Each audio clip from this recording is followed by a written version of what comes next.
নমস্কার, আমি রূপসী হালদার। আজকে আবার চলে এসেছি একটি নতুন পর্ব নিয়ে। পড়ছি আমি তো ভালোবাসি তোকে, লিখে রয়েছেন সালমা চৌধুরী। পর্ব 31। কিছুক্ষণ হলো পরীক্ষা শেষ হয়েছে। এত পরীক্ষার্থীর ভিড়ে আবিরের দৃষ্টি খুঁজছে সেই কাঙ্ক্ষিত ব্যক্তিকে। অবশেষে চোখে পড়ে তার অষ্টাদশীর পানে। দ্রুত পায়ে এগিয়ে আসছে, মুখে তার তৃপ্তির হাসি। খুশিতে জল করছে দুই আঁখি। এক নিমেষে আবিরের দুশ্চিন্তা উধাও হয়ে গেছে। মেঘ কাছাকাছি এসে খুশিতে গদগদ হয়ে বলে, আলহামদুলিল্লাহ, পরীক্ষা ভালো হয়েছে। সঙ্গে সঙ্গে প্রশস্ত হলো আবিরের দুই ওষ্ঠ। ঠান্ডা কণ্ঠে বলো, আলহামদুলিল্লাহ। বাসে কল দিয়ে সবার সাথে কথা বলেছে। আবির মেঘের দিকে তাকিয়ে প্রশ্ন করলো, এখন কি বাসায় যাবি? বাসায় যাওয়ার কথা শুনে মেঘের মনটা খারাপ হয়ে গেছে। 24 ঘন্টায় বাসায় থাকতে থাকতে বিরক্ত হয়ে গেছে সে। কোচিংয়ে যাওয়া বন্ধ হয়ে যাওয়ার পর থেকে শুধু একদিন ভাই বোনের সাথে ঘুরতে বেরিয়েছিল। সেই থেকে বলতে গেলে ঘরবন্দি সে। মেঘের মন খারাপ দেখে আবির পুনরায় প্রশ্ন করলো, ঘুরতে যাবি? সহসা মেঘ হাসি মুখে আবিরের দিকে তাকিয়েছে, কিন্তু হাসিটা কয়েক সেকেন্ডে গায়েব হয়ে গেছে। মনে পড়ে গেল কিছুদিন আগের খাতা পুরোনোর ঘটনাটা, যার মনে মেঘের জন্য বিন্দুমাত্র জায়গা নেই। তার সাথে কথা বলার বেমানান। ওনার নাম লেখাতে যে মানুষটাই কয়েক মিনিটের মধ্যে সম্পূর্ণ খাতা পুড়িয়ে ফেলেছে, সেই মানুষটার থেকে দূরে থাকাই শ্রেয়। মেঘ মাথা নিচু করে উত্তর দিল, না, বাসায় চলে যাব। আবির কপাল কুঁচকে কেমন করে যেন চেয়ে আছে। আবির খুব ভালো করে বুঝতে পারছে তার অষ্টাদশী অভিমান করে আছে। আবির গম্ভীর কণ্ঠে বলল, আগে চল খেতে যাই। তোর জন্য তাড়াহুড়োয় সকালে না খেয়ে বেরিয়ে পড়েছি, খুব ক্ষুধা লাগছে। আজ শহর জুড়ে জ্যাম, পরীক্ষার্থীদের গাড়ি এক জায়গায় আটকে রয়েছে। ঘন্টার পর ঘন্টা আটকে থাকার পর মেঘকে নিয়ে নাস্তা করে বেরিয়েছে। 1 ঘন্টার বিশাল জ্যাম পেরিয়ে বাইক ছুটেছে নিরুদ্দেশ পথে। মেঘ দুবার জিজ্ঞাসা করেছে, কোথায় যাচ্ছি? কিন্তু আবির কোনো উত্তর দেয়নি। ঘণ্টাখানেকের মধ্যে পৌঁছে গেছে এক অপূর্ব সুন্দর জায়গায়, উত্তরায় 15 নম্বর সেক্টর। সুপরিচিত সেই জায়গার নাম দিয়াবাড়ি। দিয়াবাড়ি সবসময় বেশ জনপ্রিয়, তবে শরৎকালে কাশফুলের শুভ্রতায় এই স্থানের মাধুর্যটা কয়েক গুণ বেড়ে যায়। আকাশে যেমন সাদা মেঘেরা ঘুরে বেড়ায়, তেমনি প্রকৃতি জুড়েও সাদার মেলা। মুগ্ধ আঁখিতে কাশফুল দেখছে মেঘ। কাশফুলের শুভ্রতায় মেঘের মন ফুরফুর হয়ে গেছে। গুটি গুটি পায়ে এগিয়ে গেছে, আলতো হাতে কাশফুল ছুঁয়ে দিচ্ছে। এদিকে আবির বাইকে হেলান দিয়ে দুর্বোধ্য দৃষ্টিতে তাকে সেই দৃশ্য দেখছে। মুহূর্তে আবিরের ঠোঁটের করে হাসির ঝলক দেখা গেল। আনমনে বলে উঠল, মানুষ শুধু শরতে কাশফুলের মায়ায় পড়ে, অথচ আমি প্রতিদিন প্রতিক্ষণ শুধু তোর মায়ে পড়ে থাকি। মেঘের মনে আন্দোলনের সীমা নেই। আনন্দ হবে নাই বা কেন? ঢাকা শহরে থেকেও এত বছরে কোনোদিনই জায়গা আসতে পারেনি সে। শুধু এক দুবার নামই শুনেছে। বাবা কাকারা ব্যবসার কাজে এত ব্যস্ত থাকেন যে সবাইকে নিয়ে ঘুরতে যাবার সময়ই নেই তাদের কারো। কাকামণি মাঝে মাঝে মেঘ, মিম আর আদিকে নিয়ে বের হলেও সেটা 3 মাসে একটি বার। অথচ আবির দেশ থেকে ফিরেছে সবেমাত্র 4 মাস হয়েছে। এই অল্প সময়ের মধ্যেই মেঘকে নিয়ে ঢাকার আশপাশে সব জায়গায় ঘুরে ফেলেছে।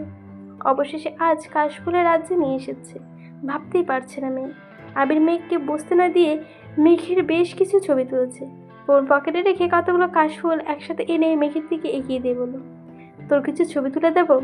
মেঘ আবিরের দিকে তাকিয়ে হেসে ফেলল। সেও মনে মনে ভাবছিল, মোবাইলটা নিয়ে আসলে ছবি তুলতে পারত, কিন্তু আবির ভাইকে এই কথা বলার সাহস পাচ্ছিল না। আবির মেঘের মনের কথা বলে ফেলেছে, তাও না চাইতেই। মেঘ হেসে ফেলেছে। আবির কয়েকটা ছবি তুলে দিয়েছে। ছবিগুলো দেখে মেঘ স্বাভাবিক কণ্ঠে বলল, ধন্যবাদ। এখন কি আমরা চলে যাব? আবির ভ্রু কুঁচকে বলল, এত স্বার্থপর কেন তুই? মেঘ চোখ বড় বড় করে তাকিয়ে শোধালো, মানে? আবির বিরক্তি স্বরে বলল, এই যে এত কষ্ট করে এতদূর নিয়ে আসলাম তোকে, ছবিও তুলে দিলাম, একটাবার বলতে তো পারতি, দেন আপনাকে দুটো ছবি তুলে দিই, একটা সেলফি অন্তত তুলি। সে নিজের ছবি তোলা শেষ, অমনি বাসায় যা। স্বার্থপর একটা। আমি স্বার্থপর হলে আপনি হিটলার, মুখের ওপর উত্তর দিয়ে দিল, জবাব দিয়ে দিল মেঘ। আবির কপালে কয়েকটা ভাঁজ ফেলে ভারী কণ্ঠে বলল, আমি হিটলার হলে তুই হিটলারের নানি। এই যে বিতর্ক প্রতিযোগিতা যেন। মেঘ ভেঙচি কেটে বলল, জীবনেও না, আমি আপনার মতো এত পাষাণ না। এই কথা শুনে আবির হেসে ফেলল। আচমকা হাসতে মেঘ বিস্ময়ে সমেত তাকিয়েছে। মেঘ ভেবেছিল আবির ভাই হয়তো রেগে যাবে, কিন্তু উনি হাসছে দেখে অবাক হয়েছে। আবির গলা কাকড়ি দিয়ে গম্ভীর কণ্ঠে বলা শুরু করলো, সামান্য একটা কারণে গত 9 বছর তুই আমার সাথে কথা বলিসনি। তুই ভুল করলে বড় ভাই হিসেবে কি তোকে শাস্তি দেওয়ার অধিকার ছিল না আমার? এই যে এতগুলো বছর একটা কথা বলিসনি আমার সাথে, তখন একবারের জন্য কি নিজেকে পাষাণ বলে মনে হয়নি তোর? হয়তো দেশে না ফিরলে এখনও কথা বলতি না। একবারও মনে হয়নি এই মানুষের সাথে কথা বলা উচিত? তোরই তোরই অসীম দূরত্ব সেই মানুষের খারাপ লাগতে পারে, ভেবেছিস কখনো? ভাবিসনি।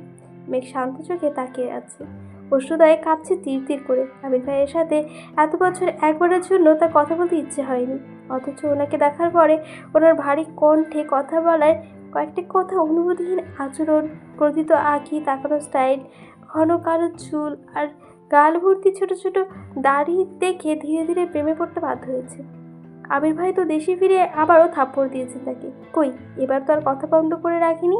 রাগ অভিমান শেষে ঠিকই বারবারের মতো কথা বলেছে। এই যে সেদিন খাতা পড়লো, তারপরেও তো সে আজ মানুষের সাথে ঘুরতে এসেছে। না হলে এত বছর কোনো কথা বলতে ইচ্ছে হয়নি কেন তার? মেয়ে কিছু বলছে না দেখে আবির বাইকের দিকে চলে যাচ্ছিল। মেয়ে আচমকা বলল, আপনার সাথে একটা ছবি তোলা যাবে? আবির মুচকি হেসে উত্তর দিল, ওয়াই নট। ঘোরাঘুরি শেষে বাড়ি ফিরেছে। মেঘের হাতে অনেকগুলো কাশফুল। তার খুব ইচ্ছে করছে ওগুলো বাসায় নিয়ে যেতে, মিম আর আদিকে দেখাতে। কিন্তু আবিরের কড়া নির্দেশ, বাসায় নেওয়া যাবে না। বাধ্য হয়ে মানতে হলো আবির ভাইয়ের কথা। রাস্তার দুটো পিচ্ছি মেয়েকে কাশফুলগুলো দিয়ে বাসায় চলে এসেছে। সময় চলছে নিজস্ব গতিতে। মেঘের পড়াশোনার অন্ত নেই। সবে মাত্র ঢাকা বিশ্ববিদ্যালয়ের পরীক্ষা শেষ হলো, সামনে মেডিকেল পরীক্ষা।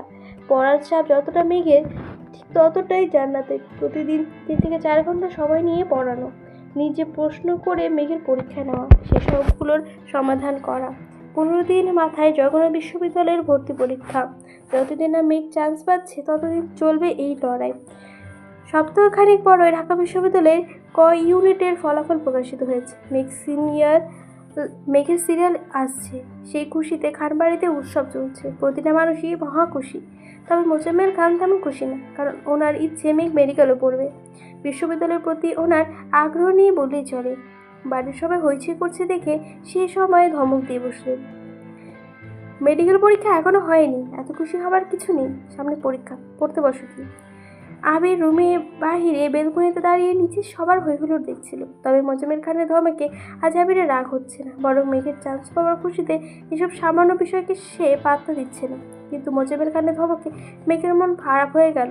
সময় রাখলো না, সিঁড়ি দিয়ে উঠে নিজের রুমে যেতে গিয়ে আবিরকে দেখিয়ে থমকে দাঁড়ালো। শীতল চোখে তাকালো একবার, হয়তো বুঝতে চেয়েছিল রেজাল্টের কথা শুনে আবির ভাই খুশি হয়েছেন কিনা, কিন্তু আবিরের অভিব্যক্তি বোঝা গেল না। তাই মাথা নিচু করে মেঘ রুমে চলে গেছে। মেঘের পড়া যেমন থেমে নেই, তেমনি জান্নাতও পুরো ছুটি নেই। কিছুদিন পর মেডিকেল ভর্তি পরীক্ষা হলো। এরপর আর আবির নিয়ে যায়নি, মোজাম্মেল খান নিজে গিয়ে মেঘকে দিয়ে গেছেন। পরীক্ষা যেমনই হয়েছে, রেজাল্টের অপেক্ষায় আছে সবাই। কিছুদিন পর একদিন আবির আর রাকিব অফিসে কাজ করছিল। হঠাৎই রাস্তা ছুটে এসে উত্তেজিত কণ্ঠে বলল, কিরে আবির, মেঘ কি চান্স পেয়েছে? আবির ল্যাপটপের দিকে তাকিয়ে উত্তর দিল, ডিউতে রয়েছে, জগন্নাথ ওয়েটিং। কেন? রাসেল পুনরায় বলল, আরে ভার্সিটি না, মেডিকেলে চান্স পেয়েছি কিনা জিজ্ঞাসা করছি। আবির অবাক চোখে তাকিয়ে প্রশ্ন করল, রেজাল্ট দিয়েছে নাকি? রাসেল সহস্র বলল, হ্যাঁ দেখলাম মাত্র, এই জন্যই তো তোর কাছে জিজ্ঞাসা করতে আসছি। আবির তাড়াহুড়ো করে ফোন বের করে নেটের রেজাল্ট দেখলো। অকস্মাৎ আবিরের মুখটা মলিন হয়ে গেল। রাকিব জিজ্ঞাসা করলো, কি হলো, চান্স পাইনি? আবির ভারী কণ্ঠে উত্তর দিল, সরকারেতে আসেনি, প্রাইভেট করতে পারবে। আবির সঙ্গে সঙ্গে তানভীরকে কল দিয়েছে। তানভীর বাসায় নেই। আবির বসা থেকে উঠে রুমের মধ্যে পায়চারি শুরু করেছে। কি করবে বুঝতে পারছে না। বাসায় কি চলছে কে জানে। হঠাৎই মিমের কথা মনে পড়লো। তাড়াতাড়ি আকমের খানের নাম্বারে কল দিয়েছে। প্রথম কলটা রিসিভ করলো মিম। মায়ের ফোন বেশিরভাগই সময় মিমের কাছেই থাকে। মিম আর আদি মিলে গেম খেলে। মিম কল রিসিভ করে সালাম দিল। আবির সালামের উত্তর দিয়ে গম্ভীর কণ্ঠে বলল, বাসার কি অবস্থা? মিম চিন্তিত স্বরে বলল, চাচ্চু আপুকে বকছে, আম্মু আর মামুনি মিলেও থামাতে পারছে না। আব্বু বড় আম্মু কেউ বাসায় নেই। আমাকে আর ভাইয়াকে ধমকে রুমে পাঠিয়ে দিয়েছে। আবির আর কিছু না বলে কল কেটে দিয়েছে। তৎক্ষণাৎ বাসার উদ্দেশ্যে রওনা দিল। আবির সেদিন চাচ্চুর মনে কথা বুঝেছিল, এই ঝামেলাটা হওয়ারই ছিল। কিন্তু আজ রেজাল্ট দিবে এটা আবিরের জানা ছিল না। জানলে হয়তো আজ বাসা থেকে বের হতো না সে। বাইকের গতি বুঝিয়ে দিচ্ছে ভেতরে ভেতরে আবির কতটা ক্ষিপ্ত। বাসার গেট না কোনো মতন পেরিয়ে বাইক রেখে ছুটে গেল অন্দরমহলে। ড্রয়িং রুমে সোফায় বসে আছেন মোজাম্মেল খান।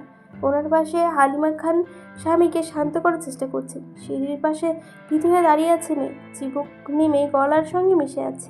কান্না তোপে সামনের দিকে চুলগুলো ভিজিয়ে লেপ্টে আছে, দৃষ্টি তার ফোলের দিকে। আকলিমা খান রান্নাঘরে ভাসুরকে থামানোর সাধ্য নেই বলেই সরে পড়েছেন। আলী আহমেদ খান মালিয়া খানকে নিয়ে ডাক্তার দেখাতে গিয়েছেন, এখনও ফিরে আসেনি। ইকবাল খান হয়তো কোনো কাজে বেরিয়েছেন। মোজাম্মেল খান তখনও রাগী কণ্ঠে বলেই যাচ্ছেন, তোকে এত আদর ভালোবাসা দিয়ে কি হলো? সরকারি মেডিকেলে চান্স পাসনি। কত গর্ব করে সবাইকে বলছিলাম আমার মেয়ে মেডিকেল পড়বে। এখন আমি কোন মুখে বলবো যে আমার মেয়ে চান্স পায়নি?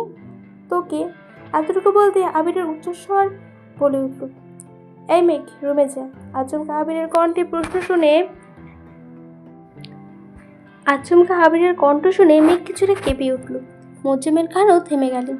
মেঘ মুখ তুলে আবিরের দিকে তাকাতেই কাঁদতে কাঁদতে চোখ লাল করে ফেলেছে। মোজাম্মেল খান বাসায় ফেরার পর থেকে মেঘকে বকে যাচ্ছেন, ঘুরে ফিরে এক কথায় বারবার বলছেন, এত আদর থেকে এত সুযোগ সুবিধা পেয়েও মেডিকেল চান্স পাসনি।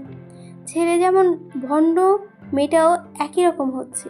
সামান্য একটা ভর্তি পরীক্ষার চান্স পেতে পারেনি। এই থেকে শুরু করে আর যা যা বলার ছিল সবই বলেছেন। অতিরিক্ত রাগে মানুষের বুদ্ধি লোপ পায়, তখন যা বলে বেশিরভাগই অযৌক্তিক আর বিবেকহীন কথা। মেঘ সিক্ত আঁকিতে আবিরের দিকে তাকিয়েই আছে। আবির নিরেট কণ্ঠে পুনরায় বলল, রুমে যেতে বলছি তোকে। মেঘ মাথা নিচু করে ফেললেছে, বাবার দিকে তাকানোর সাহস পাচ্ছে না। ততক্ষণ বাবার ধমক খেয়েছে, এখন আবির ভাইয়ের ধমক খাওয়ার আর ইচ্ছে নেই।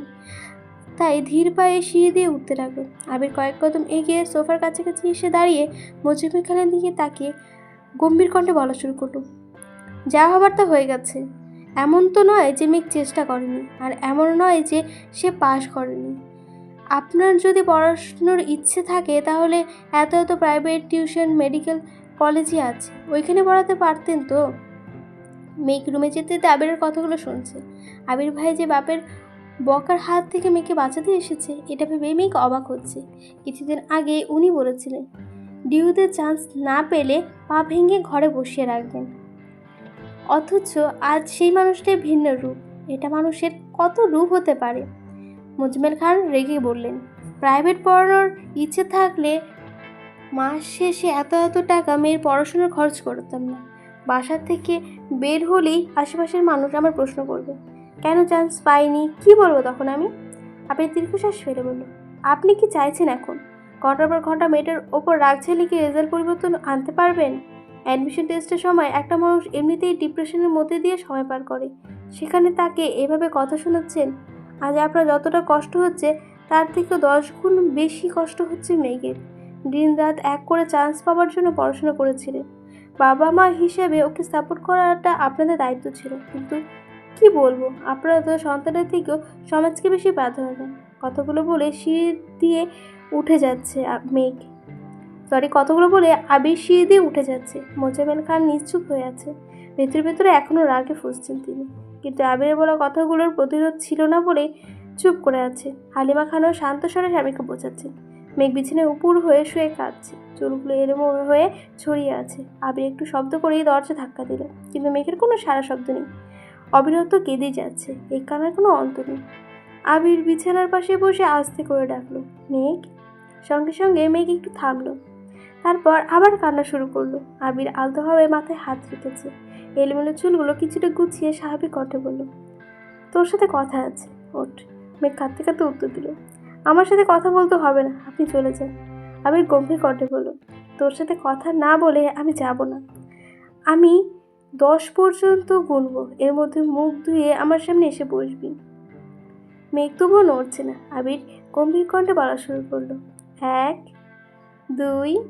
মেঘ তড়িঘড়ি করে উঠে ওয়াশরুমে গেছে। মেঘের এই তড়িঘড়ি দেখে আবির মৃদু হাসলো। মেঘ ফ্রেশ হয়ে আবিরের মুখোমুখি বসেছে। আবির মোলায়েম কণ্ঠে শুধালো, তুই কাঁদছিলি কেন? চান্স পাসনি বলে নাকি চাচ্চু বকেছে বলে? মেঘ নিশ্চুপ থাকতে দেখে আবির আবার শুধালো, তুই কি মেডিকেলে পড়তে চাস? পড়তে চাইলে বল, প্রাইভেট পড়াবো তোকে আমি। কেউ রাজি না হলে আমি তোকে পড়াবো, শুধু বল পড়তে চাস কিনা। মেঘ মাথা নিচু করে উত্তর দিল, জানি না। এই প্রশ্নের উত্তর নেই মেঘের কাছে, কারণ ছোটবেলা থেকেই ভালো স্টুডেন্ট হওয়ায় জেএসসি এরপর সবার মতো পরিবারের কথায় তাকেও সায়েন্স নিতে হয়েছিল। আর সায়েন্স নেওয়া মানেই বাড়ির মানুষের ডাক্তার বানানোর স্বপ্ন দেখা শুরু করা। সবার স্বপ্ন যে বাস্তবায়িত করতেই এতদিন সে চেষ্টা করে এসেছে। আবির শ্বাস ছেড়ে গভীর কণ্ঠে বলা শুরু করল, দেখ, যদি এমন হয় ডাক্তার হওয়ার তোর একমাত্র লক্ষ্য হয়, তাহলে তুই মন প্রাণ দিয়ে চান্স উঠতে পারিস ডাক্তার হওয়ার জন্য। তাহলে তুই প্রাইভেটে পড়তে পারিস। প্রাইভেট থেকে পড়ো, প্রতি বছর হাজার হাজার ভালো ডাক্তার বেরোচ্ছে।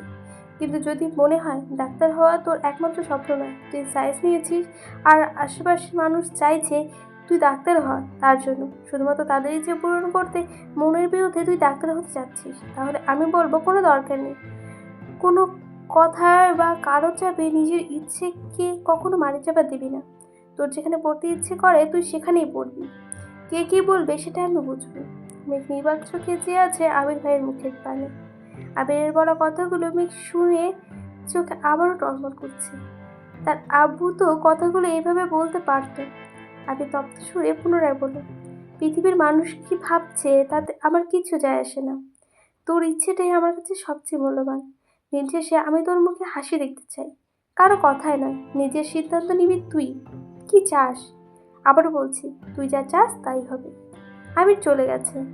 আবিরের দেওয়ার সান্ত্বনাতে আর কিছু হলো কিনা কে জানে। মেঘের কান্না থেমে গেছে। দীর্ঘ সময়ের অশান্ত মন শান্ত হয়ে গেছে। তবে এখন নিচে যাওয়ার কোনো ইচ্ছে নেই তার। লাইট অফ করে শুয়ে শুয়ে ফোন চাপছিল। মনের সাথে কথা হয়নি। মনাকে দুবার কল দিয়েছে, কিন্তু কোনো খবর নেই। ফেসবুকে করতে করতে আবির ভাইয়ের একটা ছবি সামনে এসেছে। এতদিন পড়াশোনা চাপে আবির ভাইয়ের আইডিটা ঘুরে দেখা হয়নি তার, তাই আজ সময় দিয়ে আইডিটা ঘুরছে। হঠাৎই চোখে পড়ল সামনে আবির ভাইয়ের জন্মদিন। মেঘ দিন গুনছে, আর মাত্র 3 দিন বাকি। কিভাবে কি করবে সব ভাবতে ভাবতে রেজাল্টের চিনে মাথার দিকে চলে গেছে। এরপর কখন যে ঘুমিয়ে পড়েছে কে জানে। কিছুক্ষণের মধ্যে মালিয়া খান আর আলী মোহাম্মদ খান বাসায় ফিরেছে। মেঘের মন খারাপ শুনে দেখতেও গিয়েছিল, কিন্তু মেঘ ঘুমাচ্ছে দেখে ডাক দেয়নি। ছোটবেলা থেকে মেঘের ঘুম অনেক গভীর। ঘুমের মধ্যে মেঘকে ডাকলে মাথা ব্যথা করে, তাই সচরাচর কেউই ডাকে না। কিছুক্ষণ পর আবির মায়ের রুমে গেছে।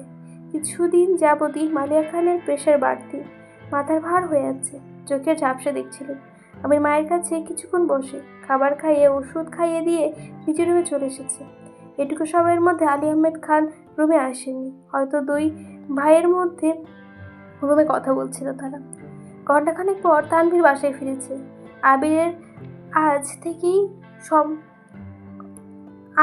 আজ থেকেই সবই শুনছে। মেঘকে দেখেও গিয়েছিল, কিন্তু লাইট অফ করে সেও ডাকেনি। রুমে বসে কি করবে বুঝতে পারছে না। তখনই বর্ণার নাম্বার দেখে কল আসছে। তানভীর অবিশ্বাস্য চোখে তাকে কলটা রিসিভ করলো। বর্ণা বলল, আসসালামু আলাইকুম। তানভীর উত্তর দিল, ওয়ালাইকুম আসসালাম। বর্ণা চিন্তিত কণ্ঠে শুধালো, আপনি কি বাসায়? মেঘ কোথায় বলতে পারবেন? কতগুলো কল দিচ্ছি, রিসিভ করছে না, তাই বাধ্য হয়ে আপনাকে কল দিলাম। তানভীর স্বাভাবিক কণ্ঠে জবাব দিল, আমি বাসায়, বলু তো ঘুমাচ্ছে, মনে হয় ওর ফোন সাইলেন্ট করা। বর্ণা আবার প্রশ্ন করলো, মেঘের কি সরকারিতে চান্স হয়েছে? তানভীর ভারী কণ্ঠে উত্তর দিল, না, প্রাইভেটে। তোমার?